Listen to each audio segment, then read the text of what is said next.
Hello, everybody, and welcome to Behind the Score.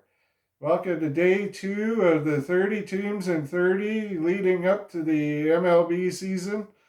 Breaking down the lineups, players to watch, and different storylines going on with the teams. Had the Padres yesterday, so we're going to go with who I think will get second in the NL West, which will be the LA Dodgers. Kershaw, Betts, Turner, Bellinger. This is a team that's got a lot of power. They've spent a lot of money, and see if they can go to being back-to-back champions. I wasn't very happy with the team, with their spending and what they do with the luxury tax. I think it's one of those things that when it comes to equal playing across the league, and only having a few playoff teams, like 5 to get in every year, this is definitely a thing that's going to come up in the future of whether there should be a hard cap. I think with Bauer's contract at 40 million for next year and 45 million the year after that, I think there's going to come a time where competitive balance comes into play, so some of these other teams can get a chance. Either that or it'll be an expansion of the playoffs and maybe a shorter season. So, anyways, let's get into the Dodgers, into their lineup, pitching staff, where each person should end up in their respective positions, and different storylines that have come out with regards to the Dodgers. So we'll start off with roster positions. At catcher, we'll have Will Smith being the starter and backed up by Austin Barnes. At first, we'll have Max Muncy, who kind of had a little bit of a down year last year, but he'll be ready to bounce back in it and come back in a big way. Gavin Lux, this is going to be an interesting player. See what he does at second base. He definitely didn't do as well as they had hoped last year. And he's definitely a player that, he's got to step it up and show that he has the talent that they seen in him when they drafted him. If not, it could be easily quickly changed over to Chris Taylor having more of a role there. So we'll have to watch and see what happens. Third base, Justin Turner has returned to the Dodgers. Looking at $25 million a year. This is one of the biggest contracts of the team that I kind of had my worries about. I find it's going to be more of getting paid for what he's done in the past than what he'll be doing in the next few seasons. And with this team where it is with the luxury tax, I just have really shook my head and not really understood where the Dodgers were going with their team. And when it comes to the payroll, it's shortstop, returning Corey Seager. Left field looks to be a tandem between Chris Taylor and AJ Pollock.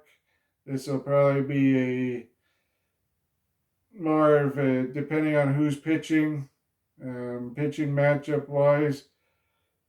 We have right field as always Mookie Betts. He's out there looking to have another big year and win another championship with the Dodgers. And center field, the big young guy, Cody Bellinger. He's definitely got some speed in the outfield. He was playing first there for a while too. Max Muncy has taken over that spot. And he looks pretty set in center field and comfortable out there. So their outfield will definitely, except for maybe left field, is one of the strongest in baseball. So utility guys look for on the team will probably be Matt Beattie, AJ Pollock when he's not playing in the field and Chris Taylor's there. Chris Taylor can also play many other positions, so as guys need day off, he could be moved somewhere else, which would give AJ Pollock more time in left field. And Edwin Rios is another guy that should see on the bench this season. And Austin Barnes as the backup pitcher there.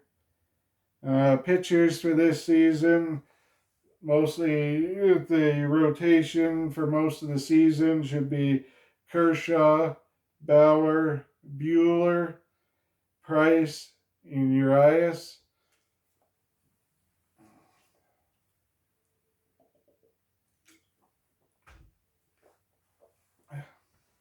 It's one of the projected to be one of the best rotations in baseball. And I think it comes down to how great of a season Bauer has, if he can live up to his contract, and whether Price, after having the year off with how old he is, if he can bounce back and have a good season, he'll definitely be slated at the back end of the rotation. There was talks about possibly him moving, but at 18 million, I'm not so sure there's going to be many takers there. So the Dodgers will have to end up probably paying part of that, or sending a big time prospect along with Price somewhere else. If they definitely don't want to keep any salary if they trade Price, as they're already over one of the top tiers for luxury tax. So if anybody leaves, they're going to be hoping that they can get rid of the whole contract altogether. So your pitching rotation, how I would have it for the season, actually might be kind of surprising. I know they're going to have Kershaw's probably start out the first game. With him being a big time Dodger, I can't see why he won't get the opening. But I actually have a different order for their pitching rotation. I'd actually put Bueller as number one. He's come out in a big way as a young guy when it comes to pitching.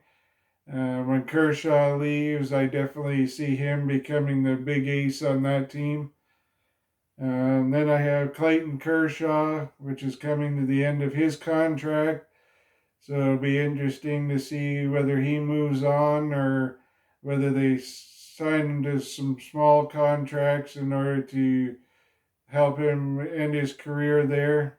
At this point, I can't really see Kershaw playing for another team with how much he's played for the Dodgers, but I guess time will tell with that, especially money wise, where they might be at that point.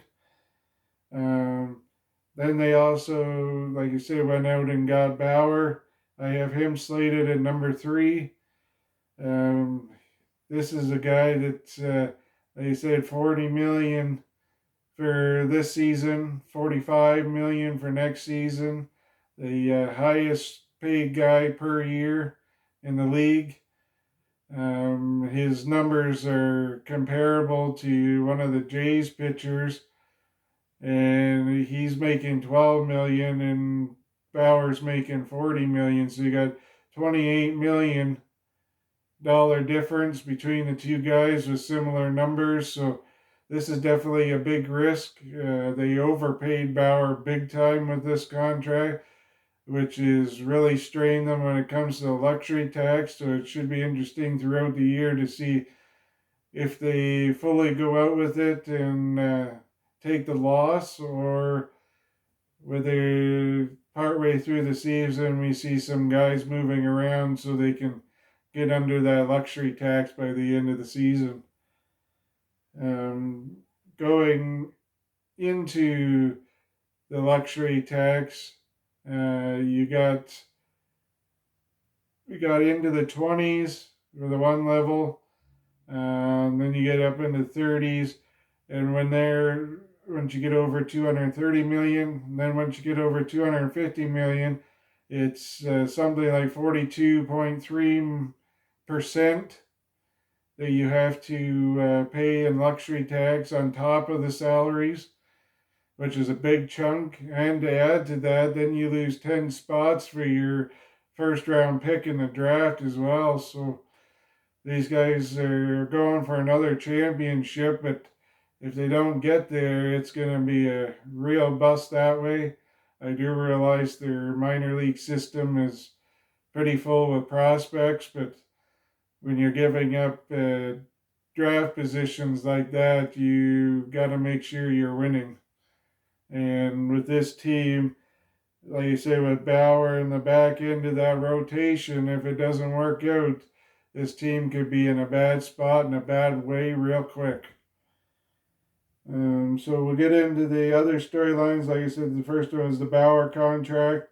Turner's contract, like I mentioned before, for me, I feel it's paying him more for what he's done than what he may do in the future. I realize he did bat over 300, but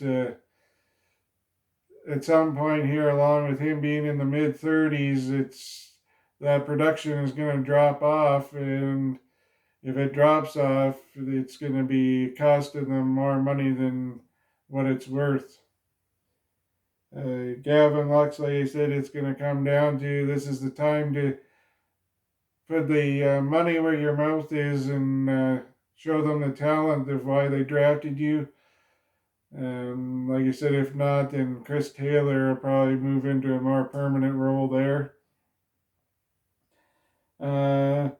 David Price, like I said, is going to be hard to move, especially at this point in his career. That 18 million is a big price tag, and if they're not going to send a prospect, I can't see them sending that contract anywhere, unless they're going to send it to a team where they can bury it and he rides off into the sunset. But that's definitely going to be a hard trade to work out, that's for sure. And third base would be the closest to watch. There's definitely some guys coming up in the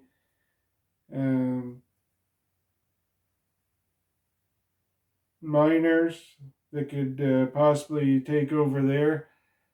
So it'll be interesting as the time goes on whether Turner stays there. Yeah, I'm sure he'll get most of the season starting there, but I wouldn't be surprised if we don't see some young guys move into that infield and get some playing time. Some players to watch along the way would be Keibert Ruiz. He's a catcher, number 2 prospect in the minor system. If they need to move some people there, I'm sure there's tons of teams looking for a catcher, and being number 2 on the prospect list for the Dodgers, and them being pretty cemented with Will Smith at catcher, he could definitely be an asset to be moved. Zach McKinstry, then Josiah Gray, he's a right-handed pitcher there. With David Price and Urias and Bauer, if something is to go weary there, I think you'll see guys like Josiah Gray move in there. He's actually number 1 there, so he's definitely a guy that will be the next man up for sure. And Cody Hoyce, sorry if I pronounced that wrong, he's number 3 on their prospect list, and he is the third baseman as well, so we could definitely see some young guys going in there for the older guys over a longer season, especially once people get into conditioning. We're already talking about some teams going to a 6-man rotation, so there definitely could be more platoon options, more days off. So it's definitely looking good for some of the younger guys to get some playing time and step up and try to take some of those positions from the veteran guys. But anyways, that's it for episode 2 with the LA Dodgers. This is a great segment that I put in. I noticed on MLB Network they've done it, so I thought I'd try my hand at it this year. Get myself revved up for the start of the MLB season. As we look outside, it doesn't look much like spring, but it definitely gives that great energy and feeling that spring is right around the corner. So, hope you guys have an amazing day and have great time getting ready for the season as I do. Make sure to share, like, and send your comments in. I know there'll be a lot of people that want to comment that they think the Dodgers will beat the Padres in the division. So I'm sure we can get some chirps going and other people with their opinions there. It'd be great to get some interaction from you guys and start having some lives and podcasts where I can add some of you guys into it. So thanks again and enjoy your day.